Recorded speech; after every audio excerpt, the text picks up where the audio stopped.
one American city, your odds of becoming a crime victim aren't 1 in 10, or even 1 in 6. They're closer to 1 in 5. That's not a statistic. That's a survival rate. Everyone's heard of Chicago, Detroit, LA, but some of the most dangerous cities in the US are nowhere near the ones you think. These are the places where streetlights flicker, sirens double as background noise, and Zillow listings read like dares. So before you plan that next road trip, grab a seat and maybe lock your doors. We're going state by state, uncovering the places that make even seasoned locals think twice about stopping for gas after dark. Let's dive in. Cairo, Illinois may be small enough to miss on the map, but the risk of becoming a victim? That's anything but tiny. Nestled at the confluence of the Ohio and Mississippi rivers, Cairo once held grandeur as a port town, its steamboats churning and factories humming. But now the streets echo with emptiness, the storefronts shuttered, the population a fraction of its former self. The decline didn't come overnight. Decades of economic collapse, racial unrest, flooding, and chronic disinvestment have left the place more than just struggling. It's haunted by its own history. When you dig into the numbers, the ghost town aesthetic turns sinister. Data firm Crime Grade gives Cairo an F grade for violent crime per capita, placing it in roughly the 5th percentile for safety, meaning it's less safe than about 95% of cities. In one typical year, the violent crime rate hovers around 8.9 to 89 per 1,000 residents. Even if the population is small, the rate relative to that population is staggering. Add to that property crime, more than 30 incidents per 1,000 people happening in some neighborhoods. And it's clear the menace isn't just theoretical. What makes Cairo chilling isn't just the statistics, it's the environment those numbers describe. Picture blocks of abandoned buildings, a downtown once busy, now silent, with weeds rising through cracked pavement. Locals say some neighborhoods wait for a match, not metaphorically. And with fewer people, fewer jobs, a shrinking tax base, municipal services strained or gone, it's a cocktail that feeds disorder. And as the infrastructure fades, so does the margin for error. Now when you ask, should I visit? The answer has to be cautious. If you're drawn to history, rivertown decay, or photography of derelict Americana, you might find Cairo fascinating. But if you're expecting a normal small town with friendly clocks and safe errands, you'll be walking into an environment where the odds of being involved in something unwanted are far higher than you'd hope. In the shadow of those twin rivers, Cairo stands as a stark reminder. Danger isn't always in the big city lights. Sometimes it's in the quiet places where everything else left first. Gallup, New Mexico. Gallup feels like the wide-open West until the crime rate reminds you it's got a much tighter danger loop. At first glance, Gallup looks like the kind of town you stop in for gas, turquoise jewelry, and a photo with a Route 66 sign. Sun-bleached motels, desert murals, and wide skies. It sells nostalgia by the square mile. But that old-school charm fades fast when you look past the souvenir shops. Gallup's violent crime rate hovers several times higher than the national average. This is the type of place where even the wind feels restless, and a welcome sign might as well read, "Lock your car twice." It's not that Gallup is evil, it's that it's exhausted. Poverty sits deep here. Unemployment bites, and alcohol-related crime is the shadow that won't leave. Locals joke that nothing happens here, but that's only true until nightfall. After dark, the empty desert hums differently. Sirens echo off the sandstone cliffs, and headlights streak down lonely highways that seem to go nowhere. You start to realize this isn't a forgotten corner of the Southwest. It's a pressure cooker. Picture it. A neon diner buzzing under the night sky, a tumbleweed rolling past an abandoned pawn shop, and the hum of a passing freight train blending with a police scanner. It's cinematic, sure, but not in a comforting way. It's the kind of small town where you wave to your neighbor, mostly to make sure they see you're still alive. Gallup's got beauty, red rock mesas, wide-open roads, the kind of sunsets that feel unfairly gorgeous. But behind that glow is grit. This is the Wild West, all right. Only now the outlaws have traded horses for stolen Chevys, and the sheriff's department is running on fumes. Welcome to Gallup. where the danger feels vast but it's standing right next to you. Jackson, Mississippi. Jackson carries history, heritage, and a violent crime rate that makes you question how safe your next trip there really is. Jackson is the kind of place that looks calm from a distance. Magnolia trees swaying, gospel music drifting through the air, and barbecue smoke curling up from the back of a corner lot. But behind that southern charm is a city at war with itself. The capital of Mississippi has deep roots in culture and civil rights, but lately it's become better known for crumbling infrastructure, record-setting murder rates, and a police radio that never goes quiet. Walk through downtown and you can feel the tension. The potholes are deep enough to swallow a small car. Streetlights flicker like they're giving up, and every corner seems to carry the memory of something that went wrong. Residents joke that Jackson's unofficial motto is, "Boil your water and mind your business." Except it's not really a joke. Between rolling water outages and violent crime, living here takes the kind of resilience most people only develop through disaster movies. What's strange about Jackson is that it refuses to give up. There's pride everywhere, from blues musicians busking on Capitol Street to the family-owned restaurants that keep serving catfish no matter what happens outside their doors. It's a city that loves hard and fights harder. But that fight shows in every crack, every boarded-up building, every for sale sign that's been hanging so long, it's turned beige. At night, the city hums with heat and unease. Cicadas buzz, tires screech, and somewhere across town another transformer blows out. You can almost feel the city holding its breath. They're waiting for things to change, praying they will. Jackson's beautiful, broken, and burning all at once. It's the kind of place that dares you to visit, and double dares you to stay. Monroe, Louisiana. In Monroe, Louisiana, the blues echo in the live music halls, and the same beat seems to pulse through the crime stats. At first glance, Monroe looks like every southern postcard you've ever seen. Moss-draped trees, porch swings, and a sky that turns gold before it rains. But spend more than an afternoon here, and you start to feel the friction. The same rhythm that makes the music soulful gives the city a restless pulse. Locals call it Monroe magic, though the spell wears off fast when you check the headlines. The violent crime rate here regularly outranks cities 10 times its size, and for years it's quietly hovered near the top of national danger lists. This isn't the New Orleans party vibe. Monroe's danger is quieter, the kind that creeps into the spaces between small talk. Drive through downtown and you'll see murals celebrating its rich black history, but right beside them, boarded-up windows and empty storefronts. There's beauty here, no doubt. Bayous winding behind neighborhoods, the smell of fried catfish and gumbo in the air. But it's hard to ignore the tension that lives right alongside it. The poverty rate sits high, job growth low, and resources stretched thin. Police scanners hum like background noise, and locals know which corners to avoid after dark without ever needing to say it out loud. It's a city that wants to dance, but the floorboards keep cracking underfoot. Still, Monroe has this strange resilience. People here laugh loud, cook big, and love even bigger. They'll tell you stories about their grandparents' houses, about nights when the whole block came out to play music just because they could. It's what keeps the city alive. Stubborn hope. But under that warmth, the blues still play on. In Monroe, even the music has learned how to duck when the sirens start. Camden, New Jersey. Camden steps into view with faded factories and gritty streets, reminding us that danger often doesn't make national headlines. You can see the skyline of Philadelphia right across the river, gleaming towers, shining bridges, and then you look at Camden, and it feels like you crossed more than a bridge. You crossed into another world.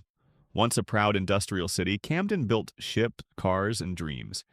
Today, it feels like the aftermath of a dream gone wrong. The factories are silent, the jobs long gone, and what's left behind is a mix of resilience, decay, and the kind of danger that rarely makes national news because people stopped paying attention decades ago. Walk a few blocks, and you'll see the contradictions stacked like row houses. A brand new waterfront park right next to an abandoned warehouse. A mural of hope fading into graffiti that says, "Don't walk alone." There's life here. Street vendors, kids playing basketball, families barbecuing in empty lots, but also a constant undercurrent of survival.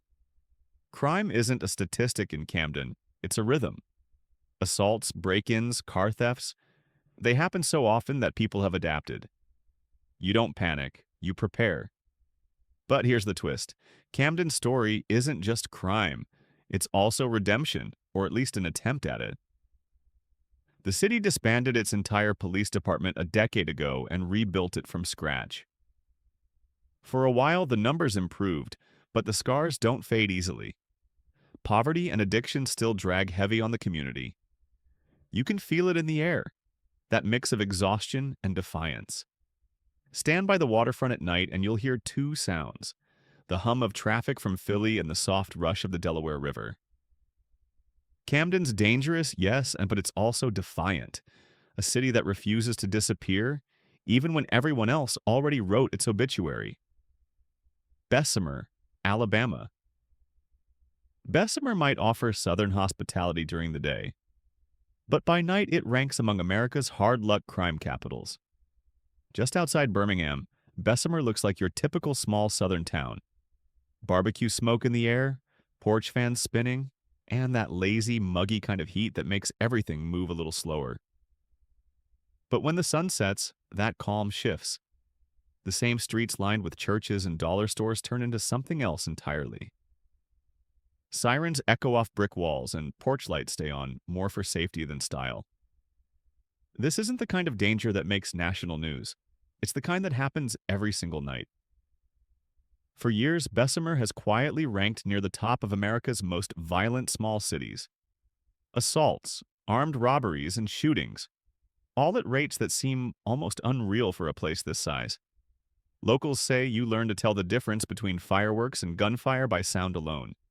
And with a poverty rate pushing past a quarter of the population, desperation has become part of the ecosystem. It's a town where opportunity feels like a rumor, and survival is just another shift you have to clock into. Still, Bessemer holds that stubborn Southern pride. The barbecue's unbeatable, the neighbors will still wave, and people here love their city.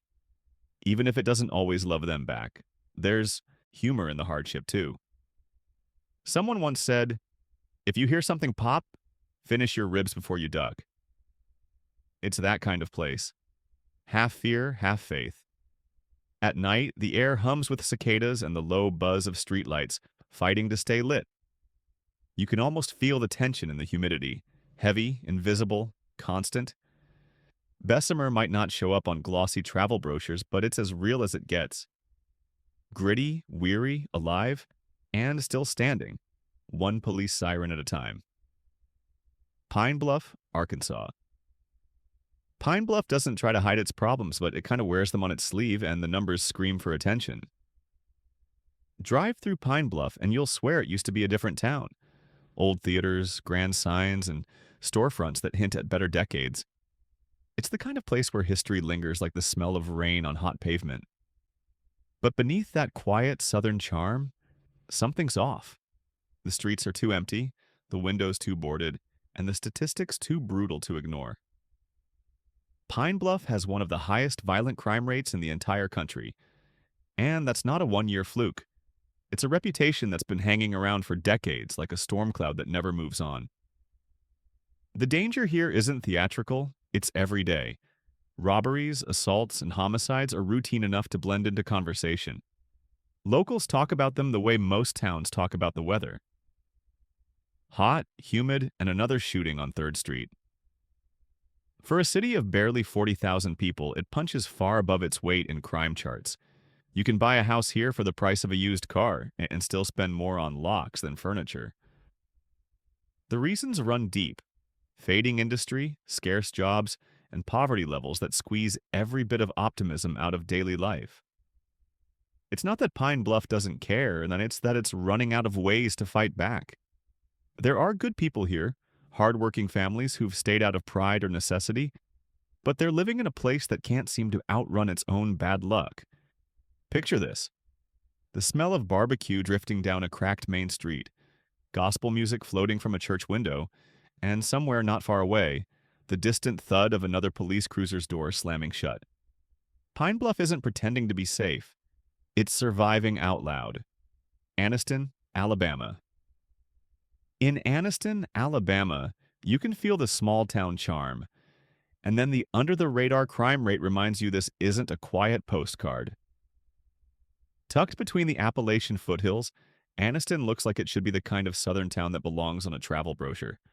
Red brick buildings, old rail lines, and tree-covered hills that catch the light just right at sunset. It's scenic, peaceful, at first. But don't let the calm fool you. Anniston's charm comes with an asterisk. This quiet little city consistently ranks among the most violent in Alabama and, depending on the year, in the entire country. For a place of just over 20,000 people, Anniston's crime numbers look like they were borrowed from somewhere much larger. Violent assaults and robberies happen here at several times the national average. It's one of those towns where everyone seems to know someone who's had their car broken into. Or worse. You'll find front porches lined with rocking chairs and no trespassing signs nailed right beside them. It's Southern hospitality, with a home security system. The odd part is it doesn't look dangerous. On a sunny afternoon, kids play basketball on cracked courts, retirees sip sweet tea, and the whole place hums with small-town rhythm. But after dark, that rhythm shifts. The traffic dies down, the streets get too quiet, and you start to notice just how many windows are barred. Poverty plays its part. The local economy never quite recovered from the loss of manufacturing, and opportunities are thin. Still, Anniston holds on. The people here laugh easily, gossip freely, and cling to community like it's armor. They've learned how to live with risk, but not ignore it. Anniston may look like a postcard from the past, but the fine print says, "Handle with caution." East St. Louis, Illinois. In East St. Louis, the river lights blur into police lights, and one bad night can feel like a season. You can stand on the Mississippi River's edge and see St. Louis, Missouri shining right across the water. Stadium lights, skyscrapers, a whole skyline that screams opportunity. But on this side of the bridge, it's a different story. East St. Louis isn't a city so much as a cautionary tale carved into the Midwest. Once booming with industry, this small Illinois city now carries one of the highest homicide rates in the nation. It's the kind of place where every street has two stories, the one people remember and the one the news won't stop reporting. By day, you'll see glimpses of what it used to be, like churches, murals, and families who've refused to leave despite the odds. By night, the glow shifts red and blue. Crime here isn't random, it's routine. The population has fallen to a fraction of its mid-century peak, and the vacuum left behind filled itself with poverty, desperation, and decay. Abandoned houses sit like open invitations. Streetlights don't always work, and when they do, they illuminate more history than hope. Locals will tell you straight, East St. Louis raised them tough. You learn which blocks to avoid, which corners stay quiet, and how to spot trouble long before it reaches you. For many, survival here is an inherited skill, yet beneath the grit, there's still heart. Community gardens growing in empty lots, pastors walking the streets, neighbors who'll watch your kids like they're their own. But that doesn't erase the reality. When the sun dips below the river and the hum of the highway fades, East St. Louis becomes something else.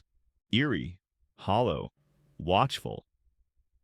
The city that once built America's bridges now stands as one, between what was and what's left. And crossing it takes more than courage. It takes luck. Gary, Indiana. Once upon a time, Gary was a powerhouse. It forged America's steel, raised middle-class families, and even gave the world the Jackson 5. The air smelled like industry and ambition. Today, it smells like dust and rust. The factories are shells, the neighborhoods are half empty, and the silence between train horns is filled with the kind of tension that makes you check your rear view twice. Gary isn't just struggling, it's surviving in slow motion. The population has collapsed from nearly 200,000 to under 70,000, leaving behind more houses than people to live in them. Entire blocks sit abandoned, windows shattered, trees growing through porches. And with that emptiness came something worse. Crime. Gary's violent crime rate per capita ranks among the highest in America. Assaults, robberies, homicides, you name it. It's not chaos in the cinematic sense, it's the quieter, more unsettling kind, where everyone knows how fragile safety really is. Locals don't sugarcoat it. They'll tell you Gary can be home if you've got the grit. There's a deep pride here, the kind that refuses to die. Neighbors look out for each other, churches still ring their bells, and community programs fight like hell to hold the line. But the city feels like it's always 2 bad days away from another headline. Drive through downtown and you'll see what resilience looks like under pressure. Murals of hope painted over boarded doors, grass reclaiming concrete, and a skyline that still glows orange at sunset. It's hauntingly beautiful and heartbreakingly tired. Gary is the ghost of America's industrial dream. Still standing, still fighting, still loud in its own way. The mills may have gone quiet, but the streets never did. And in Gary, that rhythm never stops.